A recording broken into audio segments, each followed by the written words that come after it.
Assalamualaikum everybody. So आज the topic that I want to talk about is something जो I think has affected all the ammis of Pakistan, and it's really something that's shaken a lot of us because itna like horrendous crime hai, and it's a crime against a child, just a 14-year-old. So I think it's really led to so many questions कि ये कैसे हुआ, ये क्यों हुआ, how as a society are we even allowing this to happen, what are we doing wrong that a child, a 14-year-old girl can be affected so badly. So the best person to talk to on all these issues is of course Sarah Ahmed, who's the chairperson of the Child Protection Bureau, and I think she's the most visible advocate of the rights of children in Punjab. So hi Sarah. Hello Aisha. How are you? I'm fine. Sarah, first tell us, because you've been looking into the investigation. So all that we know is that a 14-year-old girl, Rizwana, was brutally mistreated by her employers. So what do you know? Give us more details on what happened. Okay, so firstly, I'd like to strongly condemn what happened because it's a really horrific incident where a 14-year-old girl was employed somewhere and she was working as a domestic maid, and then she was inflicted upon with all this torture. Which is terrifying because I met the girl personally 4 days ago in Lahore General Hospital, and despite heavy painkillers, she was not able to, she was in a really bad state, she was moaning out of pain, and her eyes are not opening because fingers have been put into her eyes, and she was tortured that way. Gouged. Yeah, gouged, and then her teeth were broken out with that, as part of that torture, and acid was thrown on her face. That's why there burnt marks on her cheek. And then when she asked for water during all this episode, she was fed with harpic, with a chemical which is poisonous. Yeah. And that's why the report, and it's acid. Yeah, it's acid, and that's why the doctor's report says that it's spreading in the whole body, right? The infection. So it is really bad, and I don't think a person with a normal state of mind can inflict so much torture upon a child. So firstly, I condemn a child being hired because that's a sin. You cannot hire children as employees for work. She was only 14. She's only 14. So the legal age in Pakistan for hiring workers is 15. So if you, you're not supposed to hire anybody under 15 years because that's a crime according to Punjab Domestic Workers Act 2018, which was amended in 2018. You cannot hire any child who's under 15 for work. But Sarah, then why is that not being implemented? I know, I see, obviously when you go around, I see little girls carrying baby bags, and they definitely don't look 15.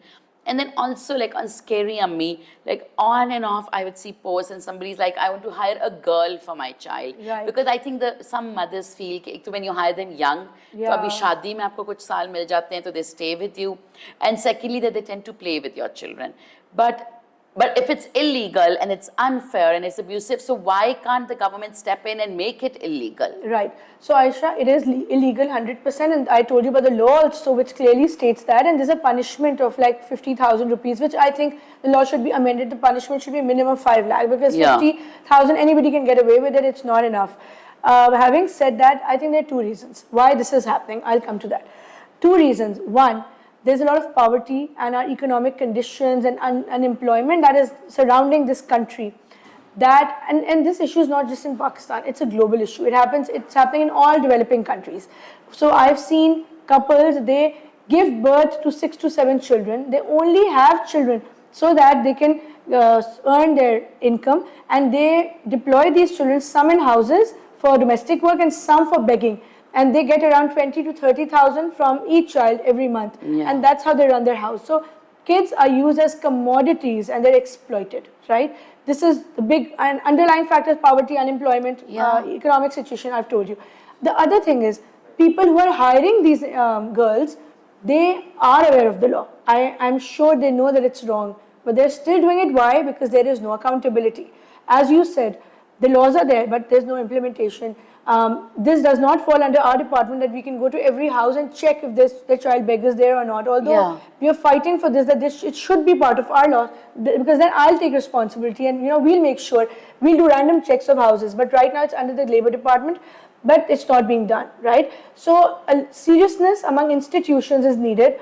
so that they could do random checks in houses to check if there's any child employed, and then they should be fined. There should be a penalty imposed. Yes. And the employer should be arrested because it's a crime. And the parents, like, why are you sending a 14-year-old? Sending, and why are you keeping? So both. Yeah, and that's what the law clearly states. Yes. Now, as per the mandate of Child Protection Bureau, the Bureau can only intervene when a torture has been done on a victim. For example, Rizwana's case, although it was done in Islamabad, but still we intervened.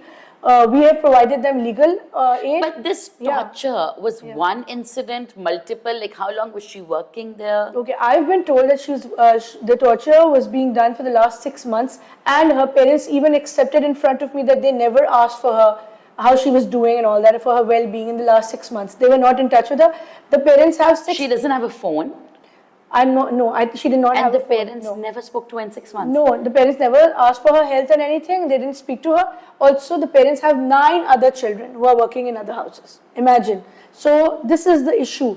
10 kids, so how can they check also? I mean, they must be so busy with managing everything, the money that has flown in their houses.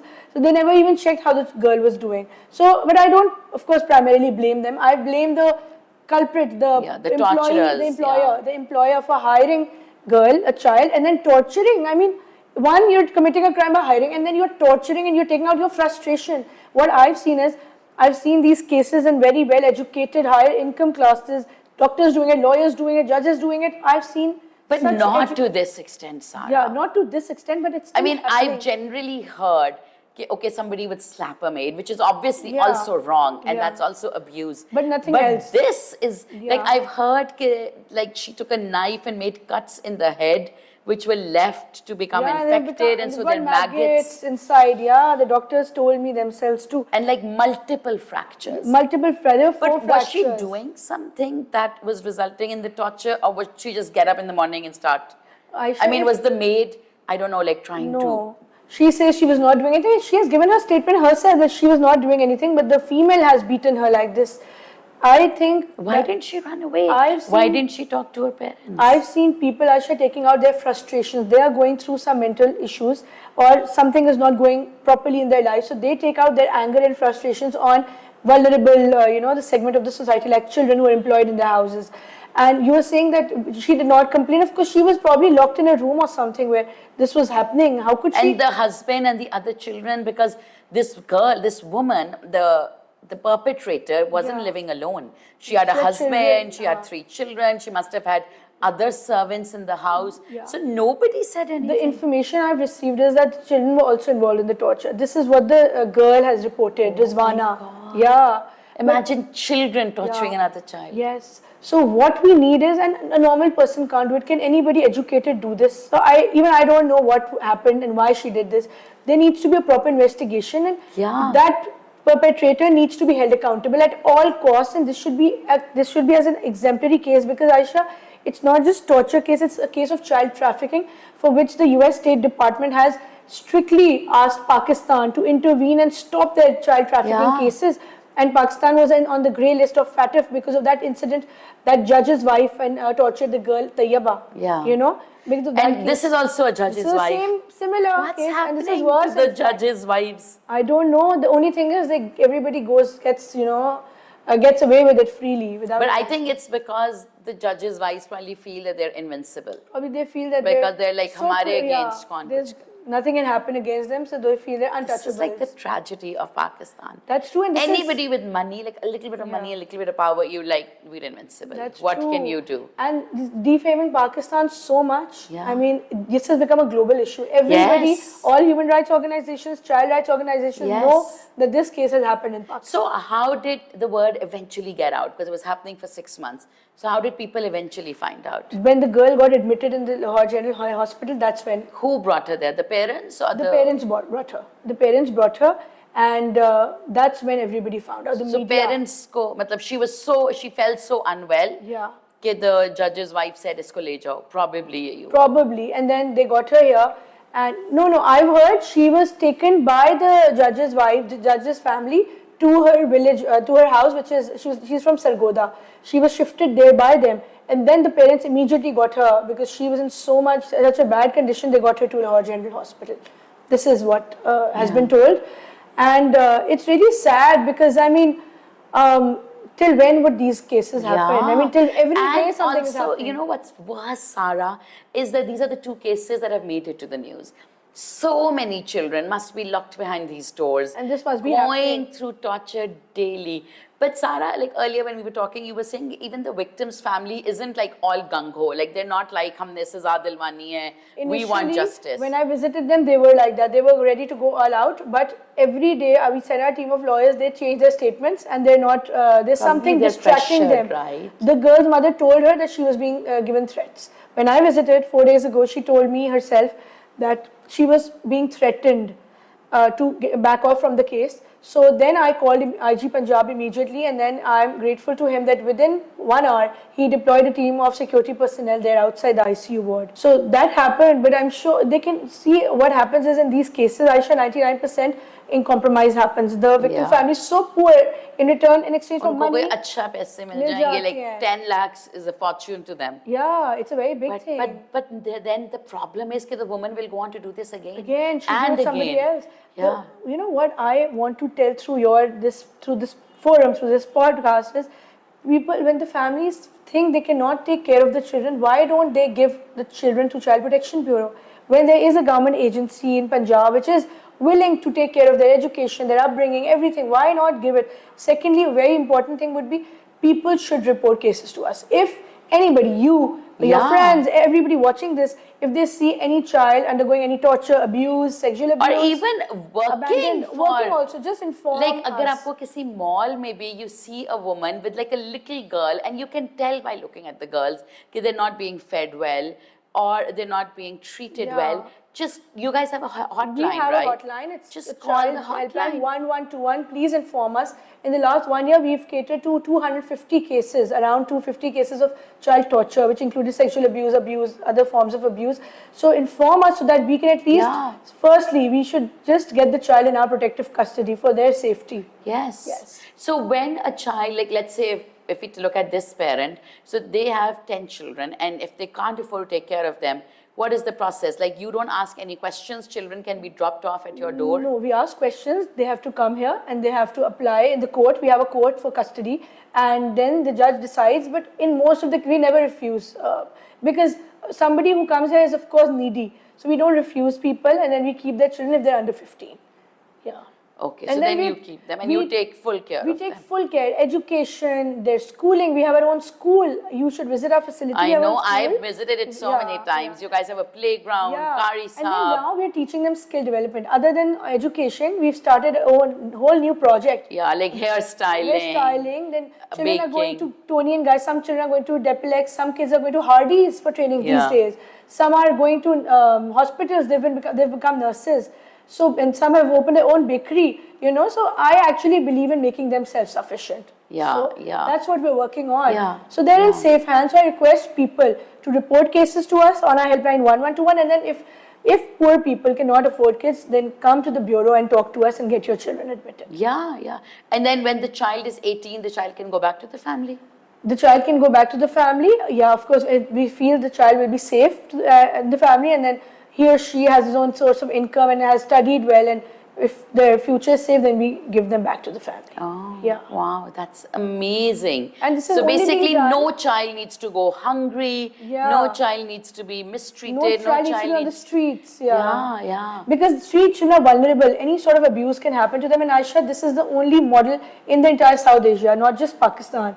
There's no such model with a court inside the bureau, you know, like this. So that's why people should know about it. So the custody comes to the government. The parents willingly give it up. Yes. And if there are no parents, then? Then also we have so many orphans living with us. So who gives the custody to you guys then? So you just take it by default? And then we become their guardian. Like on their guardianship, it's either my name or the Director General's name. We became their parents. Okay. Okay. So coming back to Rizwana, you visited her. And I know my dad's also visited her, and it's not looking good. It's not looking good, and the last time my team visited again, and they told me the condition is getting worse.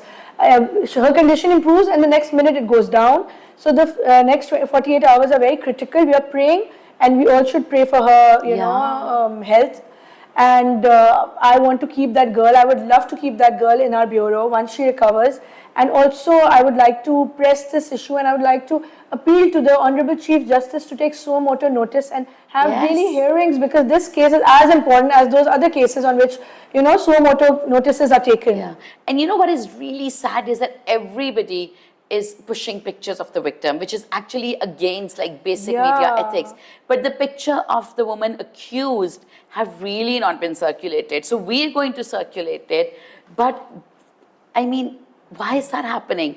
Pictures of children who have been abused can't go viral the way this is going. So is there a law against that? Yes, so we're also writing to PEMRA and FIA to remove those pictures. They should be blurred and be not released. Used.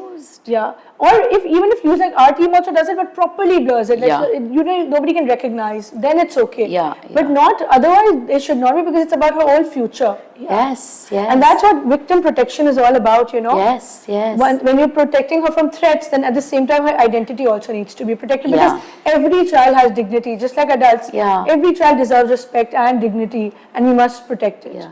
But Sarah, you know, you probably dealt with so many cases. Have you ever seen the perpetrators really being punished, or not? We're not at that place in society. We're not. No. Unfortunately, the conviction rate in Pakistan is 1%. 1% of... Well, if Noor Muqaddam's killer has still not been convicted, despite global international pressure and like videos showing what he had done. Still. So that's the problem here, that the conviction rate is 1%. I have seen only 1% of the perpetrators being acquitted or, held accountable. The rest they go scot-free, and using the influence or giving money and all that, so the case becomes really weak. But we try our best to, follow the case up and stuff. But that's the sad situation. That's so sad. Yes. But, I mean, I hope that in this case it can be made an exemplary case. And the perpetrator does get punished. Punished, because that's... But I'm not very hopeful, considering that she's the wife of a judge and she seems to have no remorse. She's just simply like removed her Facebook account. That's the reason I'm asking all the institutions to show more seriousness. Like, I know the Prime Minister and CM, the Chief Minister, visited the victim last night also. That's really good, and I appreciate it. But now I request the Chief Justice needs to go beyond like photo opportunities. The case hearing needs to be made public. There should be a proper follow-up. Once, if the culprit gets punished, it will be a test case. This is a test case for the government, actually. Yeah, absolutely. Yes. Well, thank you, Sarah. We're all praying for Rizwana. I really hope she comes out of the pain that she's affected by, and I hope she recovers. So lots of prayers for her. Yes. But thank you so much for all the work you're doing. Thank you for highlighting this case. Media has played a very important role, Aisha, in highlighting this case.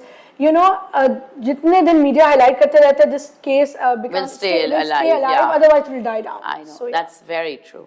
So thank you. Okay.